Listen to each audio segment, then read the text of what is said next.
This video is going to take you on a tour of the Gimp work area.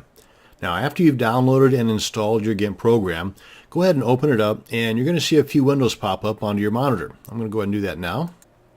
And these are the three windows I was talking about. Over here on the far left, you've got your toolbox. Here in the center, you've got your work area or your canvas window. And over here on the right, you have your dock window, which holds your dialog boxes, though. Like, for example, the channels, the undo history, and the layers, as well as any other dialog box you want to add here. And you can do that by hitting this little arrow here. I mean, there's a couple of ways you can do it. This is just one. Go to Add Tab. And let me move this over here. Go to Add Tab, and you can select from any of these items over here to add into your dialog box. For example, paths and color map. And you can see the more that we add, the more crunched this gets. Well, with the version 2.8 of Gimp, you're now able to have multiple columns, so you can take up a much larger area with multiple dialog boxes in your one docking window. So this works out perfectly if you are using multiple monitors. The only problem with this, though, is that for some reason, while I am recording this, it's not going to allow me to do that. Because how you do that is you grab one of these tabs you've got open, left click, hold, and drag it over to the side here. And whenever you do, right about here, you're going to have a blue border pop up over here. At that point, let go, and it's going to add it to a different column. I'm going to do this outside of this recording area here and bring it back in. And I'm going to do it with paths and the undo history. And you can see there, for some reason, it won't let me do it within the recording area. I mean, it'll let me do it on the same monitor as long as I'm outside of the recording box here, but I don't know. Anywho, technology, you gotta love it, right? But this is what it looks like. And you can also do multiple dialog boxes in the same column. What you would do is you would just left click, hold, and drag that tab to the bottom. And when the bottom area right here turns blue, then let go, then it will add that dialog box within this same column. Let me show you. Just like that. Pretty nifty. And like I said, with a second monitor, you can have this thing loaded up with different dialog boxes instead of having them all scrunched together in the one column without it having to take away from your workspace. Now you can have all three of these windows here neatly combined into one window or a single window, and I'll touch on that in more detail here in just a second. Now over here on the far left in the toolbox window, when you click on a particular tool icon, like say the text tool, the features of that tool show up down here below. So if you hit the paint bucket tool, you can see how that changes.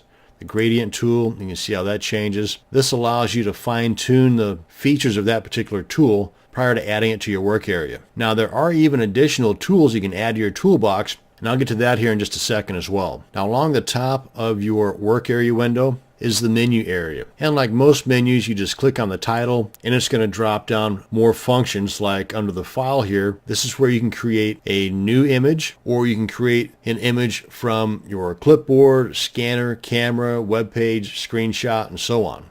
Or you can open up previous projects and work on those. Better yet, you can open them as layers. And you come on down here, click on quit, and that's going to close out all three windows simultaneously. Yes, you could go up here and hit the top right X on each of these windows. Actually, if you hit this one, it'll close out all three of them. But the best way to close out your program is to come up here under File and then click on Quit, or use the keyboard shortcut holding down your Control key on your keyboard while at the same time hitting the letter Q. Now over here under Edit, if we come on down to Preferences, and over here in the left window under Toolbox, this is where you can select some of these tools over here that maybe you feel that you're not going to be needing. You can just toggle them off or on. And if you scroll down further, you can see some additional tools that can be added that are not there by default. But if you find that you're not actually going to be using the Desaturate tool, why take up all that extra space? Totally up to you. But now you know where you can go in and adjust your work area within your toolbox window. Now also over here in the left window of your preferences section, down here under window management, go and select that. And this guy right here, by default, the box is ticked. and that's going to save the window positions on exit. In other words, if I come up here and I have the dock window for my dialog box maybe like right here, and my toolbox like right like this, with this box ticked, and I close out GIMP, whenever I open it back up, this is how it's going to open up, just like this, which may be exactly what you want, but with this guy ticked, and if we close this one out first, then close out GIMP, then it's going to open it up as it was when it was closed out. And when it was closed out, this guy was not in existence. So when you open it up, again with this box ticked, it's only going to open up the main work area and the toolbox. Now that you know that, you want to make sure that you close out GIMP the right way. And that is again up here under File, go to Quit, instead of closing out the individual boxes. But if you do happen to do that by mistake, where you close one of these guys out first and then close out GIMP, you can always come back in here and reset saved window positions to default values. Or you can untick this box here and arrange the windows the way that you want them to show up each and every time, and then click on Save Window Positions Now. That way, no matter how you close it out, it's always going to be opened up the same way that it was whenever you clicked on this guy right here. And while you're in the preferences box, you might want to go ahead and check out some of these other items here as well. Let's go ahead and close this guy out. Go ahead and click on OK. Now up here under the menu area, if we go to View, let me show you what I'm talking about. Come up here and go to New, and this pops up. And just for the sake of this demo, we're going to go ahead and click on OK. Now then, if we go to View, you see how these are functioning now. And if you don't want the rulers, that's this guy over here and over here. Boom, gone. Come on back up to View. And if you happen to inadvertently click on this one to where it no longer shows the menu bar, you might be thinking, oh my goodness, now what am I going to do? At least that's what I thought the first time that happened to me. Well, no biggie. Just right click on your image area and you've got your menu right here. And you can come back to View, come on back down. Let me do this up here so you can see. Right click, go to View, come on back down here and show menu bar once again. There you go. And I also wanted to show you how you can get all these three windows to show up in one window. Come up here to Windows, click on Single Window Mode.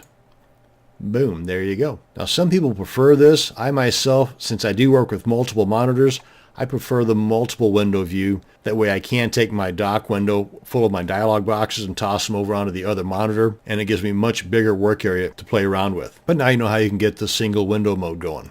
And before we close out this video, I wanted to also point out here under the help section, you've got tons of additional information you can rely on here. You can check out the user manual here, and with GIMP Online, you've got the user manual website and the tip of the day, which allows you to consume little nuggets of knowledge as you go along. Now, of course, there's a ton more to using GIMP than what was covered in this video tour, but hopefully this has shown you enough to get excited about all the possibilities of using this free and powerful tool called GIMP. Thanks for watching and have a great day.